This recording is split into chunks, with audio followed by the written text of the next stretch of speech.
Sveiki, dėkoju, kad įsijungėte mano trečią video pamoką. Esu lietuvių kalbos mokytoja ir korepetitorė Viktorija. Šią pamoką skiriu mokiniams besiruošiantiems lietuvių kalbos ir literatūros VBA pirmajai daliai, kuri šiais mokslo metais vyks jau kovo 30 balandžio 3 dienomis. Tikriausiai mokykloje spėjote panagrinėti ne vieną publicistinį tekstą, o galbūt dar ir neišdrįsote pakalbėti prieš savo mokytoją ar sužinoti, kokiais kriterijais remiantis būsite vertinami artėjančio egzamino metu. Taigi šiandien jums padėsiu suprasti, kaip vyks šis egzaminas ir pateiksiu realų per 25 minutes sukurtą kalbėjimo pavyzdį pagal vieną bernardinai.lt svetainėje patalpintą publicistinį straipsnį. Pristatau šios pamokos turinį.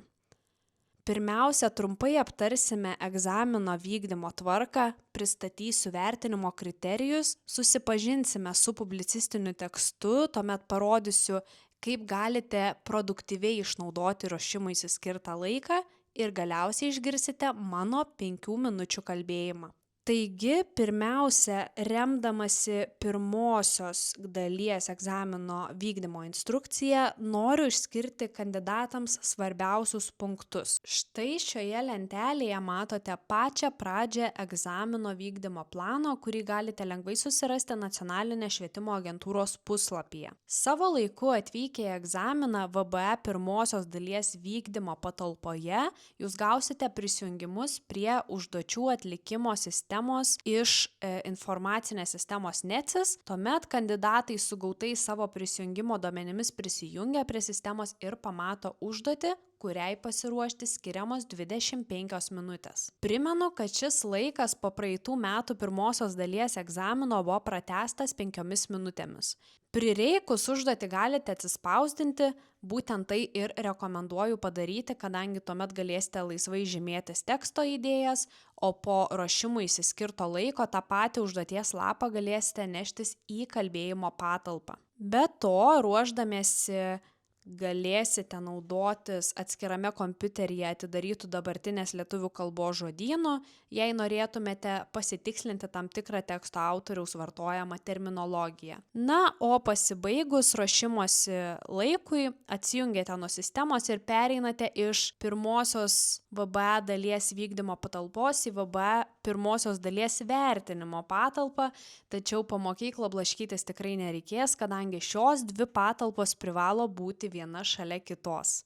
Žinoma, prie vertinimo patalpos durų galite ir pasitikrinti, ar tai tikrai jūsų vertinimo patalpa, o įėję į patalpą elkitės natūraliai, nusišypsokite, įsitaisykite savo vietoje. Pokalbį palaikančiam vertintojui įjungus diktofoną, jūs būsite paprašyti prisistatyti, tačiau žinoma ne savo vardu ir pavardę, o grupės numeriu ir identifikavimo kodu. Na ir tuomet pradedate atsakinėti. Na ir pamaniau, kad reikėtų priminti apie monologo kalbėjimo laiką.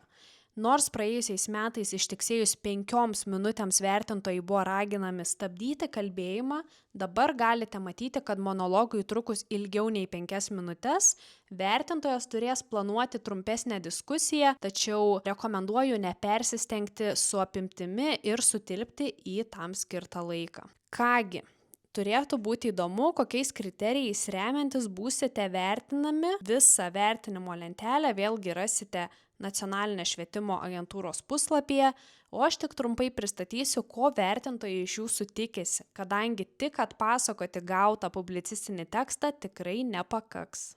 Štai čia matote vertinimo kriterijus, pagal kuriuos vertina pokalbį palaikantis vertintojas. Turėtumėte pastebėti, kad maksimalų 4 taškų ir vos prastesnį 3 taškų įvertinimą skiria vos viena kita grubesnė kalbos klaida, o tai gali būti neteisingai pavartotas linksnis, gramatinė konstrukcija ar viena po kitos pasitaikančios kirčiavimo klaidos. Na pavyzdžiui, bene dažniausiai mano girdimos kalbos klaidos tai būtų bendraties vartojimas po jungtuko kad. Ir tikrai suprantu, kodėl mokiniai yra pratę daryti šią klaidą. Tokius junginius kaip kad pamatyti, kad padaryti išvadą, kad suprasti ir taip toliau, kiekvieną dieną girdime per televiziją, socialiniuose tinkluose, kasdieniame gyvenime. Atrodo, kad taip leidžiama kalbėti visiems, tik ne mokiniams per lietuvių kalbos pamokas. Tačiau privalau jums priminti, kad jungtukas kad tikslui reikšti vartojamas su tariamąja nuosaka. Pavyzdžiui, kad pamatytume, kad padaryčiau išvadą, kad suprastumėme ir taip toliau. O antroji klaida, kuri pasitaiko jau kalbėjimo gale, apibendrinant galiu teigti. Prisiminkite, kad jeigu sakinėje yra veiksnys aš ir apibendrinu ir aš galiu teigti, būtina vartoti pusdalyvį apibendrindamas arba apibendrindama. Jeigu veiksnio nėra, sakote, galima teigti. Tuomet kada apibendrinant. Jei gramatikos taisyklės visgi jums skamba per daug sudėtingai, tiesiog prisiminkite šias dvi žalia spalva parašytas konstrukcijas. Tačiau grįžkime prie vertinamų turinio aspektų. Kadangi pokalbį palaikantis vertintojas turės ne tik jūs išklausyti, palaikyti pokalbį po monologo, bet dar ir pasirūpinti techniniais dalykais, šis prieš jūs sėdintis vertintojas galiausiai sistemoje vertins tik vienu bendru aspektu, už kurį daugiausia skiriami 4 taškai. Vertinama, ar išsamiai atskleidėte publicistinio teksto temą, ar ją išdėstėte sklandžiai, laikydamėsi kalbėjimo struktūros, ar savo teiginius įrodėte brandžiai, vartodami įvairų žodyną. Tačiau kitas, toliau nuo jūsų sėdintis vertintojas iš viso jums gali skirti net iki 16 taškų iš galimų 20. Pirmiausia, vertinantis vertintojas 4 taškais vertina, kaip jūs analizuojate tekstą. Ar atskleidėte autoriaus tikslą, problemą, temą, pagrindinę mintį, stilių bei argumentams reikšmingą raišką. Antruoju kriterijumi vertinama jau jūsų pozicija, pagrįsta ne tik tekstu, bet ir sava socialinė ar kultūrinė patirtimi. Vadinasi, neužtenka remtis tik tekstu. Norėdami gauti bent 3 taškus iš 4, jau turite parodyti savo bendrą išprusimą nagrinėjamą temą. Štai ir kiti iškalbingiems mokiniams lengviau gaunami taškai, kuriais vertinama jūsų kalbėjimo intonacija, tempas, gebėjimas natūraliai palaikyti dialogą, struktūros laikymasis, ir kalbinė raiška bei taisyklingumas. Sustabdžius video pamoką rekomenduoju perskaityti savarankiškai. Taip pat primenu, kad jūsų gauti taškai iš galimų 20 taškų konvertuojant į egzamino balus yra dauginami iš 1,5, tad pavyzdžiui, jei surinkote 16 taškų, jūs jau turite 24 egzamino balus ir galite ramiau laukti antrosios egzamino dalies 12 klasėje. Toliau keliaukime prie aktualiausios šios pamokos dalies – publicistinio teksto ir ruošimosi kalbėjimui. Persikeliame į Canvą, kur galime pamatyti visą publicistinio stiliaus tekstą. Šiandien aptarsime Lauros Kromalcaitės publicistinį tekstą, neproduktyvūs, neypatingi ir labai laimingi. Paprastai A lygio egzaminą laikantis kandidatai analizuoja apie 500 žodžių apimties tekstą, tad ir šį tekstą kiek patrumpinau. Dažniausiai po tekstu turėtumėte rasti trumpą informaciją apie teksto autorių, paaiškintas sudėtingesnių žodžių reikšmes ir teksto šaltinį, taip pat kartais rasite ir nuorodą į teksto sukūrimo metus.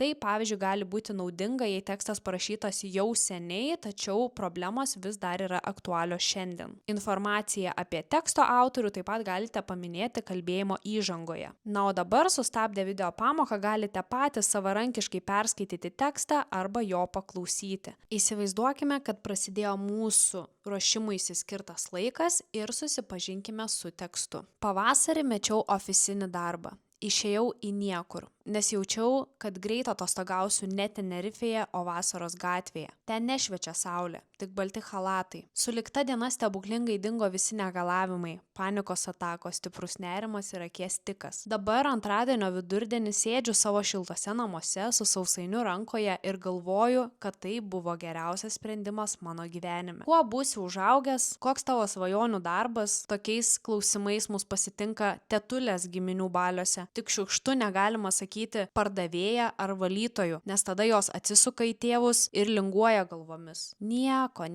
išaugs. Nes tikras, rimtas darbas yra tas, kuris teikia daug pinigų. Absoliučiai pervertintas transporto priemonės, kurios skirtos kompensuoti kankinantį nevisavertiškumo jausmą. Ir namus, kuriuose gal ir nyku gyventi, bet jais patogu puikuotis prieš žmones, kurie mums iš tiesų visai nepatinka.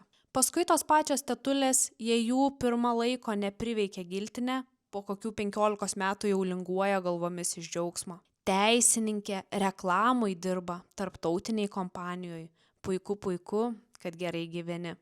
O iš tikrųjų ne velnio negerai. Bet neaišku, kaip joms pasakyti, gi pasirinkai tariamai laisva valia. Kaip joms dabar prisipažinti, kad iš tikrųjų kasdien valgydamas prašalusius dienos pietus svajoji būti ko nors kitu? Ką pasakyti žmonėms, kurie tave vertina vien dėl tavo produktyvumo? Kapitalizmas kuria iliuziją, kad visi galime būti tuo, ko norime, kad visi turime lygias galimybės praturtėti, pasiekti svajonių karjerą ir panašiai. Sistema kuria galimybių gausos iliuziją, kuri teikia viltį, bet niekada išeičių. Būtent dėl šios iliuzijos artimieji ar prasimušę bičiuliai jums pavargus sakys, jeigu labai norėtum, padarytum. Tu tik pasistenk, susidaryk planą ir tau pavyks. Tiesa ta, kad viskas nėra taip paprasta. Kodėl ne visus gali lydėti sėkmė? Nes kažkas turi suvalgyti tuos atšalusius dienos pietus Luminore. Šie žmonės blaškosi stikliniuose pastatuose kaip žuvis dideliame akvariume ir trankosi šonais į stiklą, nes trumpam patiki, kad gali jį pramušti, kad už stiklo yra kitas geresnis pasaulis, bet laikas bėga ir ta tariama gerovė, šlovė ir turtai taip ir neateina. Tada jie suka ratus toliau, bando dar kartą ir taip iki finišo. Tiesa ta, jog mes neprivalome būti ypatingi, turtingi ar geriausi, bet sistema bando įrodyti kitaip ir mes ją tikime. Vakarėliuose susipažįstant su naujais žmonėmis, pokalbis įprastai prasideda klausimu: o ką tu dirbi, kuo užsiimi? Mūsų darbas apibrėžia mūsų vertę. Tai, kaip aukštai esame užkopę šiuo tuščiaviduriu kalnu, nurodo, kaip su mumis bus kalbama toliau. Tie, kurie kopti atsisako, yra laikomi tinginiais, veltėdžiais, išlaikytiniais, negabiais. Šiandien antradienio vidurdienis ir aš sėdžiu ant sofos savo šiltose namuose, valgau sausainį, jis trupa ant chalato. Pro langą stebiu, kaip kaimynė Ramutė su budistinė ramybė griebia lapus, kad mes ant jų nepaslystume.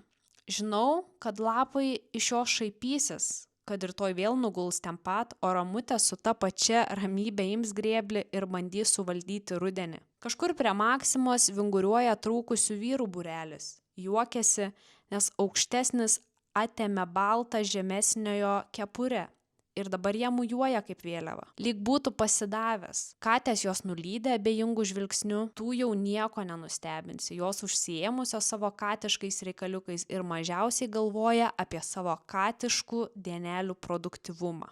Tikiu, kad perskaityti savarankiškai užtruktumėte trumpiau. Tačiau laiko nesutaupysite, jei tuoj pat imsite rašyti savo kalbėjimą nuo pradžių. Žinoma, kad to padaryti tiesiog nespėsite. Taigi, kaip tikslingai išnaudoti ruošimuisi skirtą laiką? Prisiminusi vertinimo kriterijus, pirmiausia savo išsikėliau štai tokias užduotis ir klausimus. Kokį įspūdį kuria teksto pavadinimas, kokio žanro yra šis tekstas, kaip galiu suformuluoti temą ir problemą, koks yra autorės tonas, koks kalbos tikslas, kas yra adresatas. Tuomet turiu pagalvoti, kaip autorė argumentuoja. Šioje vietoje svarbu prisiminti meninės raiškos priemonės. Galbūt jau klausydamėsi teksto pastebėjote metaforų, palyginimų ar epitetų. Su kokiais autorės argumentais sutinku ar nesutinku, kokia yra mano pozicija, kokius pavyzdžius šio teksto tema pastebiu savo aplinkoje ir galiausiai kokios buvo pagrindinės idėjos, kurias galiu apibendrinti. Na, o dabar leisiu laikui tiksėti, kol bandysiu savo atsakyti į išsikeltus klausimus, žymėsiuosi pagrindinės teksto idėjas, kol galiausiai viską aptarsiu su jumis ir pristatysiu savo kalbėjimą.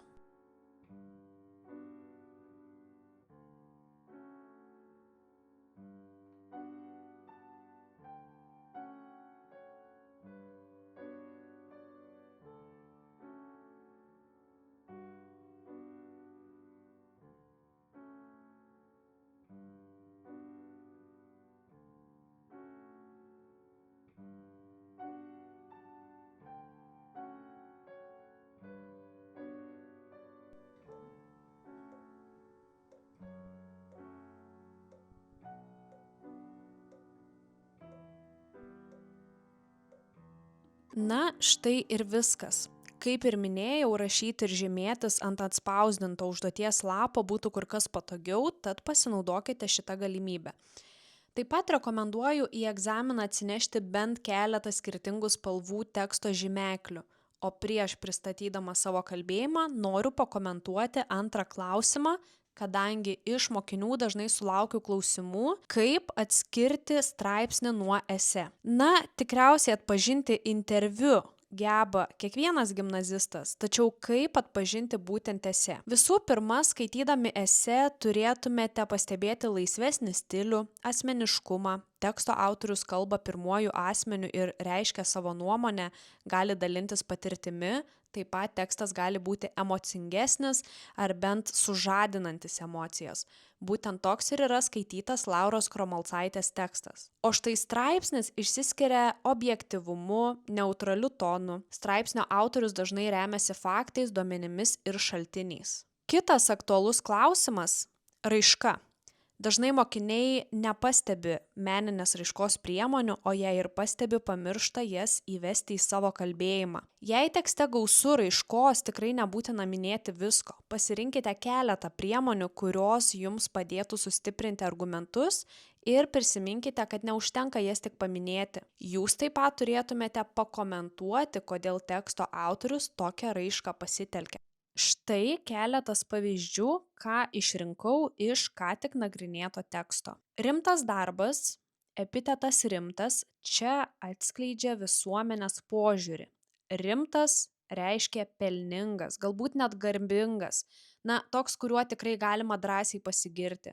Jei pamiršote, kas yra epitetas, tai vaizdingas kokio nors daikto apibūdinimas, dažniausiai reiškiamas būdvardžių, daiktavardžių ar dalyvių. Tad skaitydami tekstą įdėmiai ieškokite, kaip autorius apibūdina daiktus ar reiškinius, o vėliau paanalizuokite, kodėl būtent taip. Kitas pavyzdys – atostogausiu ne Tenerifėje, o vasaros gatvėje. Ten nešviečia saulė, tik balti chalatai. Tai atskleidžia ironišką, tačiau kartu labai skaudų požiūrį į šiuolaikinį poilsio ir perdegimo santykį. Vasaros gatvė Vilniuje yra metonimija, kadangi omenyje turima ne pati gatvė, o psichikos sveikatos centras. Tai išduoda ir minimi balti chalatai. Štai metaforišką reikšmę turi ir pats veiksmažodis atostogausiu. Tai perkeltinė reikšmė, pabrėžianti situacijos absurdiškumą. Galima paminėti, kad ironiją kuria kontrastas.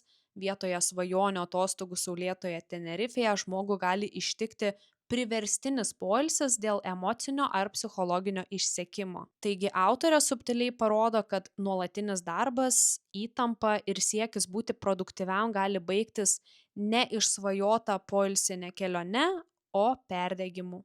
Na ir dar vienas pavyzdys – prašalusius dienos pietus. Vėlgi randame epitetą. Tai gali reikšti, kad dirbančiam žmogui dažnai tenka apleisti save. Tai alinančio gyvenimo ritmo pasekmė. Ir toks dirbančio žmogaus aprašymas mus skatina kelti klausimus. Ar tikrai verta aukoti savo sveikatą ir elementarius poreikius dėl darbo, bei ar toks gyvenimo tempas iš tiesų veda į laimę ar tik į nuolatinį išsekimą. Tai tik keletas mano rastų raiškos priemonių, keletą jų taip pat išgirsite mano kalbėjime, tad dabar jo ir paklausykime. Perskaičiau Lauros Kromalcaitės publicistinio stiliaus esė Neproduktyvūs, neypatingi ir labai laimingi. Teksto autorė – poetė, tekstų rašytoja, besidalijanti savo mintimis apie darbo ir laimės ryšį šiuolaikinėje kapitalistinėje visuomenėje. Jau teksto pavadinimas kuria intrigą, kadangi minimas neproduktyvumas ir neypatingumas yra kontrastingas šiais laikais suvokiamos laimės ir sėkmės sąvokai. Galėčiau išskirti pagrindinę aptariamą temą – laimė neproduktyvumo formoje. Taip pat autorė kelia svarbias problemas. Ar darbas yra žmogaus vertės matas? Ar daug dirbantis žmogus iš tiesų yra laimingas? Esė kviečia pamastyti visus ambicingus darbingo amžiaus žmones, kokiu tikslu mes iš tiesų dirbame. Galbūt greitas gyvenimo tempas, vartotojiškumas ir išaukštintas produktyvumas mus jau privertė patikėti iliuziją, kad žmogaus vertė priklauso tik nuo jo pasiekimų, pareigų pavadinimo ar vairuojamo automobilio, o ne nuo gebėjimo gyventi paprastą ir lėtą gyvenimą. Tekste pristatomos svarbios idėjos, kurios pirmiausia atskleidžiamos per pačios autorės perspektyvą. Ji rašo pirmuoju asmeniu ir gana buitiškai pristato savo dabartinę gyvenimo situaciją. Ji teigia metusi darbą, nes, cituoju, jaučiau, kad greit atostogausiu ne Tenerifėje, o vasaros gatvėje. Kontrastas tarp saulėtos atostogų krypties Tenerifės ir vasaros gatvės, kuri šiame tekste tampa metonimija, iš tiesų reiškiančia psichikos sveikatos centrą, atskleidžia ironišką, tačiau kartu labai skaudų požiūrį į šiuolaikinį poilsio ir perdegimo santykį. Štai metaforišką reikšmę turi ir pats veiksmažodis atostogausiu. Tai perkeltinė reikšmė, pabrėžianti situacijos absurdiškumą. Taigi autorė atskleidžia, kad nuolatinis darbas, įtampa ir siekis būti produktyviam gali baigtis ne išsvajota poilsinė kelionė, o perdegimu. Autorė susimąsto apie tai, kad dabar darbo dieną tūkstančiai vilniečių pluša ofisuose dėl geresnio gyvenimo. Kadaise pati autorė buvo tos visuomenės, kuri yra vertinama tik dėl savo darbo dalimi. Įrodoma idėja, kad tik darbas šiais laikais teikia žmogui vertę. Tačiau tokie epitetai kaip rimtas darbas, atšalę dienos pietus iš tiesų kelia tik liūdesį. Tai nuoroda į greitą gyvenimo tempą, visuomenės lūkesčius ir darbo kultą, kuris verčia pamiršti net elementarų pasirūpinimą savo sveikata. Autorė taip pat teigia, kad kapitalistinėme pasaulyje būti paprastam tarsi negalima, kuriama iliuzija, jog kiekvienas gali praturtėti, pasiekti finansinę laisvę. Cituoju, sistema kuria galimybių gausos iliuziją, kuri teikia viltį, bet niekada išeičių. Tekste žmonės dirbantys stikliniuose ofisuose lyginami su žuvimis akvariume. Jos plaukia pasroviui, daužosi į stiklą, tarsi simbolizuodamos viltį ištrūkti ten, kur geriau, kur slypi žadėtoji sėkmė ir turtai. Bet iš tiesų tik toliau sukasi ratu iki pat finišo, kitaip sakant, iki mirties. Manau, kad autorė kalba apie ypač aktualias problemas. Sutinku, kad jau nuo vaikystės esame verčiami išpildyti aplinkinių lūkesčius, įsilieti į sistemą, gyventi greitu tempu, kad pirmiausia savo sėkmę įrodytume kitiems. Mokykloje mokiniai patiria įtampą, iš jų tikimasi gerų rezultatų, vėliau perspektyvios studijų krypties pasirinkimo ir galiausiai sėkmingos karjeros. Nagrinėdama šį tekstą pagalvojau apie Kristijono Donelaičio didaktinę poemą Metai. Kūrinyje, parašytame dar apšvietos epochoje, darbas taip pat yra vaizduojamas kaip žmogaus vertės matas. Tik darbštūs vėžlybieji buvo vertinami tuometinėje visuomenėje, o nenaudėliai tinginiai smerkiami. Galbūt nenuostabu, kad iki šių dienų taip ir tebemąstome. Skirtumas tik tas, kad anksčiau mus gąsdino Dievo pamokymais, o šiandien bijome visuomenės teismo. Todėl ir baisu pasakyti artimiesiems, kad esi tik pardavėja ar valytoja, o gal net bedarbis, o nesėkmingas teisininkas ar gydytojas. Panašias idėjas nagrinėja ir socialinis psichologas, knygos Tinginystės mitas autorius Devon Price, teigdamas, kad vadinamasis tinginystės reiškinys dažnai tėra perdegimo, psichologinio spaudimo ar net sisteminio išnaudojimo pasekmė. Pasak jo, visuomenė sukuria mitą, jog žmogaus vertė matuojama jo produktyvumu, todėl nuolatinis darbas tampa moralinė pareiga. Jei nedirbi pakankamai, jautiesi kaltas. Tačiau ar tikrai žmogus gimė tam, kad nuolat būtų produktyvus? Dar kraštutinesnį pavyzdį galime rasti Japonijoje, reiškinį vadinamą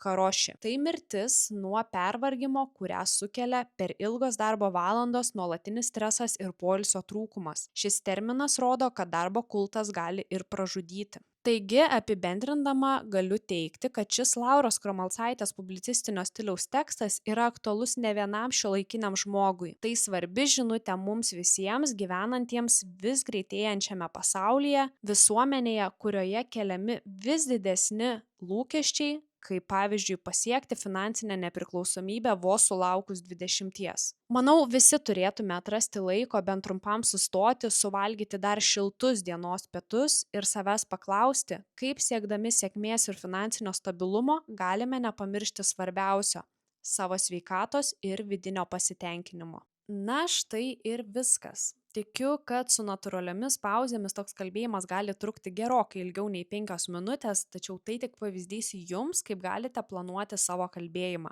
Taigi priminsiu, kokią informaciją stengiausi sudėti į kiekvieną kalbėjimo dalį. Įžangoje paminėjau teksto autorę, teksto pavadinimą ir žanrą, temą, probleminius klausimus, taip pat teksto tikslą ir adresatą, galbūt jaunimui geriau suprantama kaip tikslinė auditorija. Toliau, pirmoje dėstymo pastraipoje aptariau svarbiausias idėjas, nagrinėjau teksto problemą, kartu aptardama teksto raišką. Pavyzdžiui, štai vienu žodeliu užsiminiau ir apie buitišką kasdienybės aprašymą. Antroje dėstymo pastraipoje pristačiau savo nuomonę bei kultūrinius pavyzdžius, kuriuos pavyko prisiminti. Tik neišsigąskite, tikrai nebūtina paminėti net 3 skirtingus su tema susijusius argumentus. Jų galėjau prigalvoti ir dar daugiau. Tačiau vertintojas tikrai įvertins, jei pasiremsite bent vienu perskaitytu kūriniu ar konkrečiu pavyzdžiu iš socialinio konteksto. Kadangi gyvename socialinių tinklų eroje, tai tikrai neturėtų būti sudėtinga. Na ir pabaigoje dar kartą paminėjau nagrinėtą tekstą, apibendrinau pagrindinę idėją ir pristačiau, ką manau apie šio teksto aktualumą mūsų visuomenėje. Štai ir viskas. Tikiuosi, kad pasinaudosite mano patarimais, kaip ruoštis VBA pirmosios dalies egzaminui, o video pamoką pasidalinsite su draugais. Daugiau video pamokų, kaip sėkmingai ruoštis lietuvių kalbos ir literatūros egzaminams, patalpinsiu savo Contribui platformoje, kurios nuorodą rasite video aprašyme. Dėkoju tiems, kurie žiūrėjote šią video pamoką iki pabaigos ir iki kitų susitikimų. Su jumis buvo mokytoja Viktorija.